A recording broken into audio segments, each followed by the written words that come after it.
Motorcycle Men.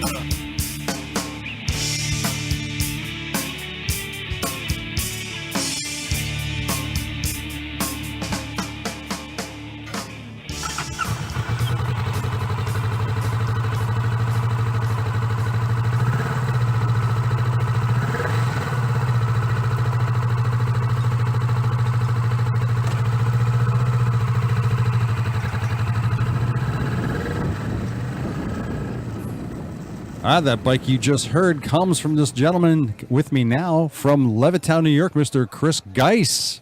Chris, welcome to the Motorcycle Men podcast. Thank you, Ted. It's good to be with you. I'm glad you're here. All right, Me so too. listen, your bike. What bike do you own? I've got a 2016 Kawasaki Vulcan S. Nice. Very nice. Yeah. Why did you choose that bike? A couple reasons. It's actually my first bike. I started riding back in the summer of 2016. I did some, searches on the interwebs, read some reviews and things, and it came up pretty consistently as a good bike for someone who was just starting out. I wanted a bike that had a comfortable riding position. It's a sport cruiser, so it's got a cruiser kind of setup, so It's comfortable for riding. I also wanted something that was a little sporty. I was not up for a sport bike yet, but something a little sporty and something light. And I don't know if this is a motorcycle term, but I wanted something flickable, like something that Flickable works. Flickable, something good. that it just kind of, it could just toss around, comfortably handle and maneuver. There's a lot of other bikes I like. There's a lot of Harleys I like, but when you get up into like the full dresser mode, They're not quite flickable. Not appealing yet. No. One day I'd like to do that, but not there quite yet. And the other thing was, I went to the dealer. I sat on the bike. It was just comfortable. It just felt good. And actually, I didn't test ride the bike before I bought it. I bought it brand new, believe it or not. Just wasn't practical to be able to test ride it. So you basically went there without test riding, just bought the bike. Did you ride it home? I did not actually. I had a friend ride at home because I had just completed the basic rider course. Oh, great. The Motorcycle Safety Foundation. Very good. Although I felt comfortable enough to ride around the neighborhood, I was not up to riding a brand new motorcycle home. I think that's what everybody does when they first get their license and they first get a bike. Yeah. They ride around their neighborhood first and slowly but surely expand their circle. Yes. That's what I did when I started riding many, many years ago. Got the bike, ride around the block, ride around the neighborhood, expand the circle, get it bigger and bigger until you feel confident enough to take it out on the bigger roads. Yeah. So give us some details about the bike, the tank size, seat height, weight, engine, etc. Sure, you got it. So it is a 649cc parallel twin. Nice. It's actually the same engine that's in the Ninja 650. Oh. It's just tuned a little bit differently. Mm-hmm. Not quite as aggressive. It's got a 6-speed transmission, which is good. So it's, nice for that's great. Highway cruising. And I forget exactly what I paid for it. I think that bike lists for $700 or $7,500 with the ABS. Mm-hmm. It's not too bad. It's got a 27.8-inch seat height. It's just shy of 500 pounds wet, and it's got a 3.7-gallon tank. Wow. All right. That's some great specs. That's good. Now, Did you send me a picture of the bike? I'm going to put that on the site. I did not, but I definitely will. Thank you very much. How many miles are on it now? It has got about 2,900 miles on it. And those are all your miles, huh? All my miles. Now, when did you get this now? It was summer 2016. I think it was about August. Okay. Perfect. Have you made any modifications to the bike? Nothing major in terms of performance, although I may at some time, but I've done a lot of minor things, which I can kind of run down the list if you're interested. Sure, go right ahead. Let's hear it. So one of the first things I did was I installed, there's an OEM relay kit, which once you add that, I was able to add a 12-volt accessory socket, so I could plug in my cell phone. I have an Android phone, Samsung, which the battery just tends to go real easy, so it doesn't last too long. So I wanted to be able to charge while I was riding. And also I installed a gear shift indicator. Oh, there you go. I didn't know that was an add-on that you could actually do. I didn't when I bought the bike, but afterwards when I was poking around on Kawasaki's website, I found, in addition to like a luggage rack and side cases, and that was one of the options, which was kind of nice. Oh, that's interesting. Yeah, it's what's really interesting is the gear shift indicator is now built in on the 2018 Vulcan S. It's actually just integrated into the LCD. There's like a little LCD panel on the instrument cluster. Okay. But what I've got is kind of a fairly big clunky thing that sits off to the left of the instrument cluster. Well, that's a nice feature because I know when I had my Sportster, that's something I wish I had.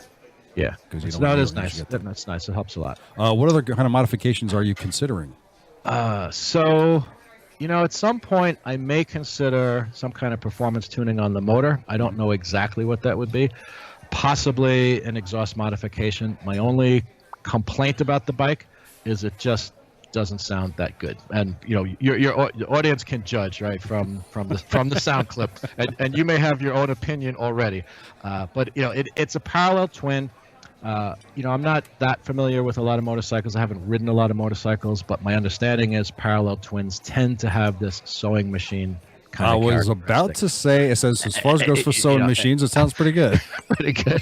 You start it up, and it's like chugga chugga chugga chugga chugga chugga. So, kind of is what it is, and it is designed to be quiet. It's got a big catalytic converter and like baffle box under the bike that the exhaust comes out of. So, if you go onto YouTube or do some internet searches, you'll see a lot of the exhaust mods include taking off the headers from the motor all the way back, including removing that big baffle box. Wow. Yeah. How about that? And I've seen aftermarket exhausts that sound really good.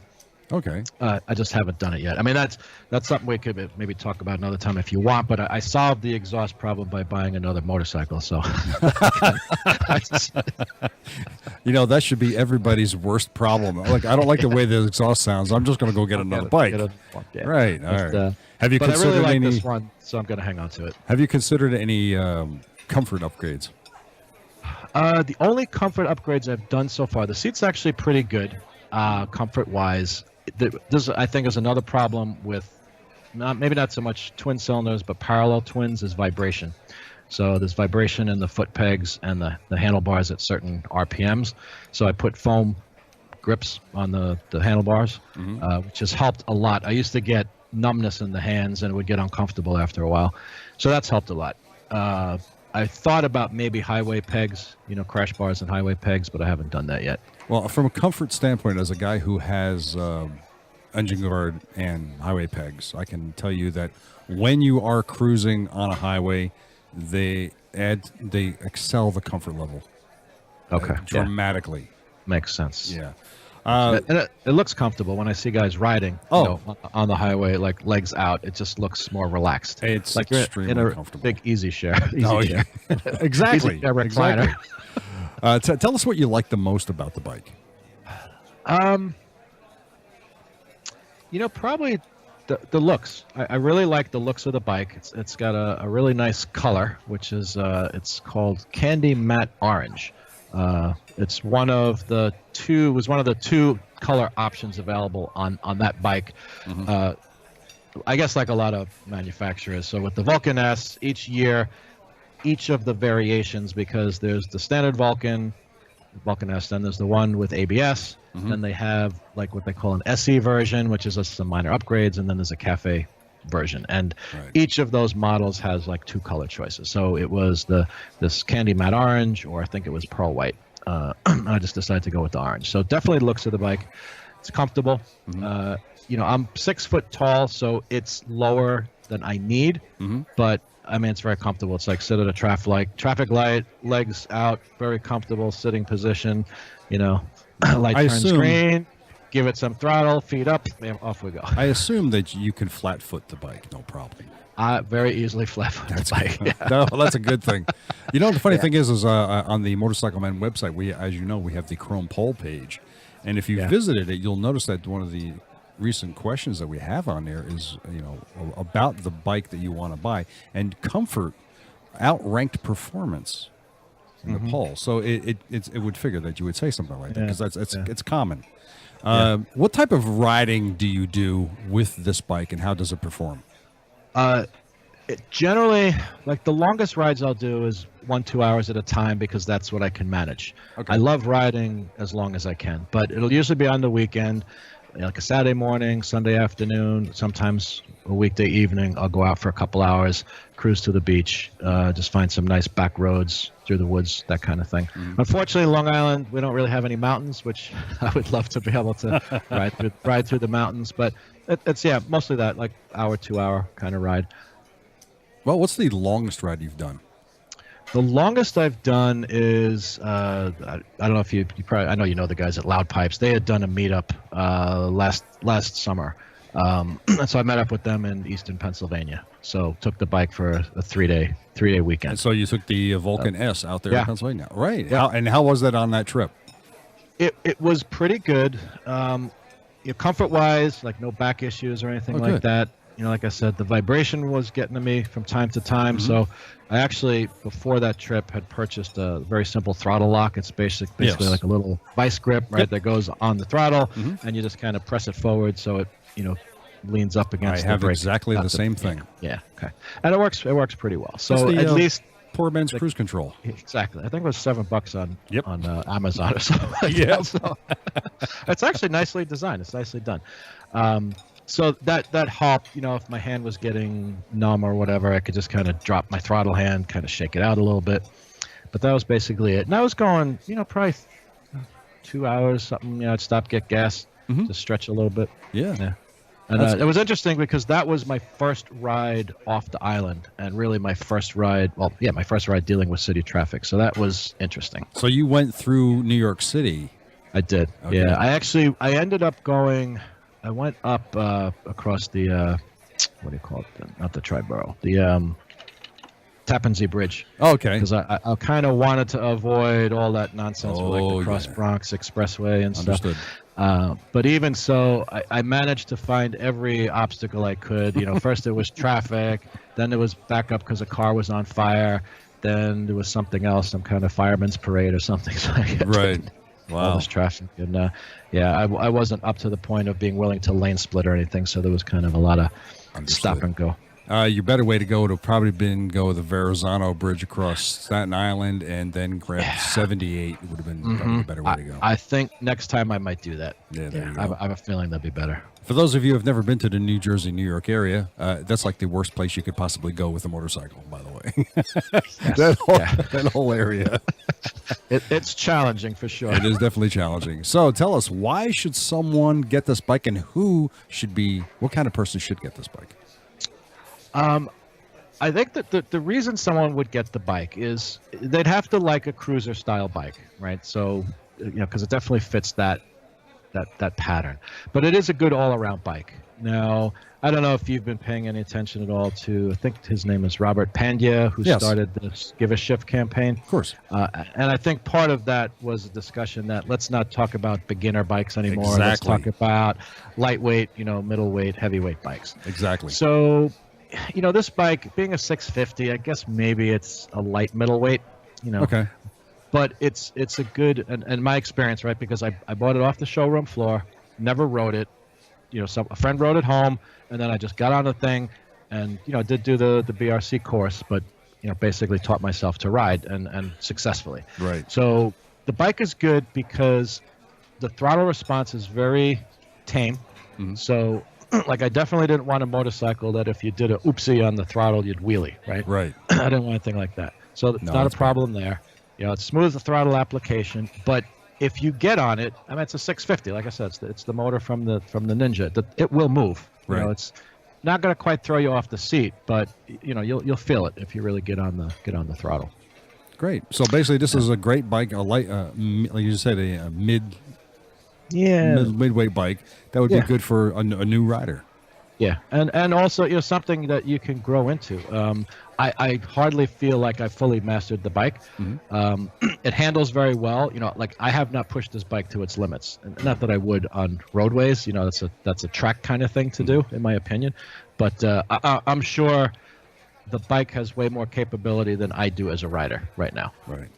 So do you think this is the kind of bike a two-up situation would work with? Oh, it does. I mean, I've used it 2-up. My girlfriend's gone with me. She likes it. It's comfortable. I've actually, one of the things I accessorized with is I put a Givey top case on it. So it's actually got a backrest, so she can sit on the pillion seat, got the case with the backrest. She said it's really comfortable.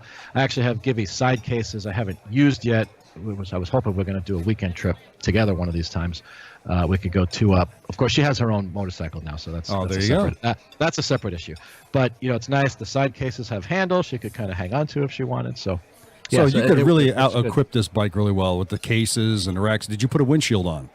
I did not. You did not. You going to? I may at some point. I've had it up to 65, 70 highway. It's not bad. I mean, you do get the wind pressure on the chest, and it can be a little tiring. So I might look at it if I was going to use it for really long extended rides. I did put hand guards on it just because I ride in the colder weather. Like I ride in mid-30s. Like I keep the bike on the road in the winter. So if the roads aren't too messy, I'll go out and ride. So I did put hand guards on just to kind of cut the wind a little bit, which helps a lot. Excellent. Makes it a lot. Yeah. All right, Chris, one last question. Would you do an iron butt with this bike? Wow. That is an awesome question. Well, first, let me say I've never done an iron butt.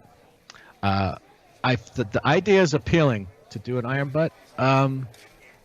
Given what I know of the bike, I would say, yeah, I would.